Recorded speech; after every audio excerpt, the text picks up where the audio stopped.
Keystone प्रजाति वे प्रजातियां जो किसी समुदाय में प्रचुरता तथा जैवभार की अल्पता के बावजूद सामुदायिक अभिलक्षणों पर अपना प्रभाव दर्शाते हैं कीस्टोन प्रजाति कहलाती हैं। ये प्रजातियां अन्य प्रजातियों की अनुपातिक प्रचुरता को नियंत्रित करने में महत्वपूर्ण भूमिका निभाती है।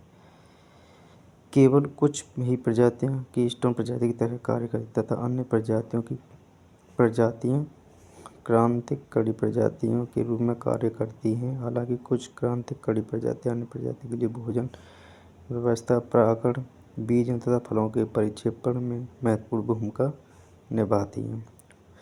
उष्णकटिबंधीय वर्षावनों में क्रांतिक कड़ी प्रजातियां बहुत आयत में पाई जाती हैं क्योंकि ज़्यादातर वनस्पतियों का परागण पॉलिनेशन बीज व फल निक्षेपण पर निर्भर करता है। उदाहरण के लिए उष्णकटिबंधीय वर्षावनों में अंजीर की विभिन्न प्रजातियां क्रांतिक कड़ी प्रजातियां हैं।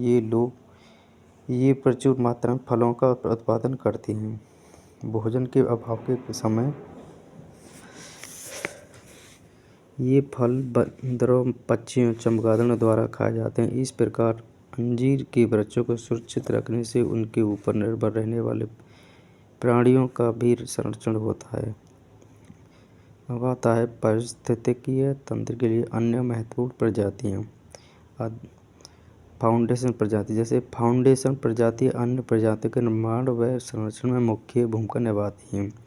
कोरल एक फाउंडेशन प्रजाति का उदाहरण है। कोरल रीफ का निर्माण करते हैं जिस पर अन्य प्रजाति निवास करती हैं।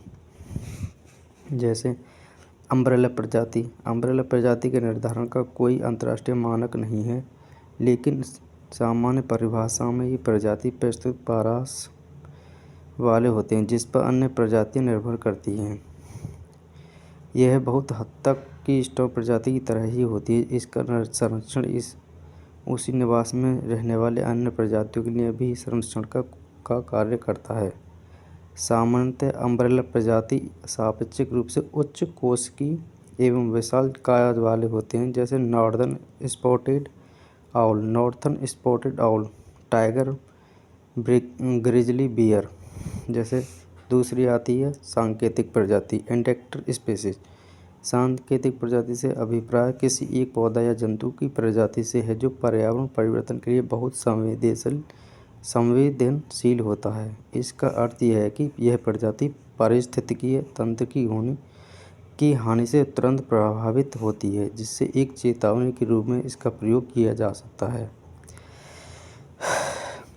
बाहरी प्रभावों जैसे जल प्रदूषण, वायु प्रदूषण, जलवायु परिवर्तन की हानि सांकेतिक प्रजाति पर पहले दिखाई देती है। जैसे जल में प्रदूषण का स्तर ज्ञात करने के लिए मछली का एक संकेत प्रजाति के रूप में जाना जाता है।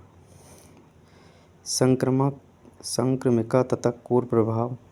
संक्रमिका दो या इससे अधिक विविध समुदाय के मध्य संक्रमण क्षेत्र को संक्रमिका कहते हैं। जैसे घास स्थल तथा वन क्षेत्र, इकोटिन क्षेत्र में दोनों क्षेत्रों की विशेषता पाई जाती है। संक्रमिका की विशेषताएं। यह दो या अधिक पारिस्थितिकी तंत्र का संक्रमण क्षेत्र होता है, इसलिए यह तनाव का क्षेत्र होता है। एक पूर्ण विकसित इकोटोन में कुछ ऐसे जीव पाए जाते हैं जो आसन्न समुदायों से पूरी तरह अलग होते हैं।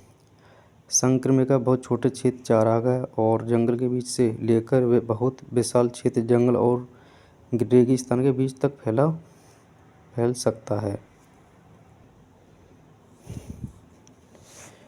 जैसे स्थलीय परितंत्र, संक्रमण परितंत्र और जलीय परितंत्र, ये तीनों परितंत्र दिख रहे हैं। जैसे स्थलीय परितंत्र ये है, संक्रमण परितंत्र ये है जो संक्रमित है, और जलीय परितंत्र ये है, दलदली भूमि है।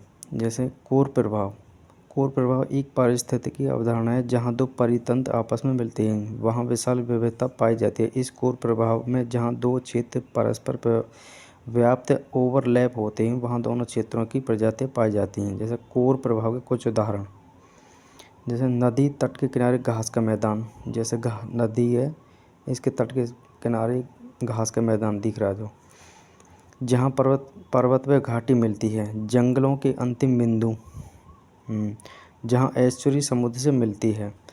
कोर प्रभाव क्षेत्र बहुत अधिक विविधता रखते हैं। इसके मुख्य कारण निम्नलिखित हैं। दोनों क्षेत्रों के संसाधनों का एक ही स्थान पर पाया जाना, वायु, तापमान, आर्द्रता, मृदा की नमी, प्रकाश तीव्रता आदि कोर क्षेत्र पर परिवर्तित स्थिति में है। कोर क्षेत्र की विविधता सूक्ष्म जलवायु निर्माण कर सकती है, जो कि विशिष्ट प्रजातियों को समर्थन दे सकते हैं। कोर क्षेत्र पर प्रकाश की अधिक उपलब्धता पादपों की तीव्र वृद्धि अत्यधिक विविधता में सहायक होती है, जिससे उत्पादकता में वृद्धि होती है। पादपों की विविधता में वृद्धि कीड़ों, शाकाहारी कीट में वृद्धि करते हैं, जिससे पक्षी व अन्य जंतुओं में भी वृद्धि होती है। प्रकृति में कोर प्रभाव क्षेत्र का परिणाम विविधता तथा उत्पादकता में वृद्धि के रूप में देखा जा सकता है। मैंग्रोव पारिस्थितिकी भूमि व समुद्र का मिलन स्थल, कोरल पारिस्थितिकी और अन्य उच्च उत्पादकता वाले क्षेत्र, नदियों के किनारे या सागर में नदी के मिलन स्थल पर जैव विविधता की दृष्टि अत्यंत समृद्ध होती है। जैसे प्राचीन या पारंपरिक मानव बस्तियाँ आमतौर पर पारिस्थितिकी प्रणाली के बीच तथा उच्च उत्पादक संकर्ण क्षेत्र में स्थिर रहती है। जैसे कोर प्रभाव ये है। जैसे प्रथम परितंत्र 3 प्रजातियाँ हैं, ये हैं 1, 2, 3 प्रजातियाँ। और द्वितीय परितंत्र 3 प्रजातियाँ,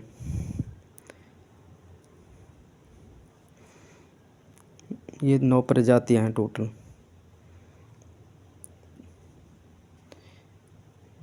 अलग अलग कलर में दिख रही हैं। संक्रमिका 9 प्रजातियाँ, 3, 3, 9, ये संक्रमिक हैं। और 3 प्रजातियाँ ये अलग अलग हैं।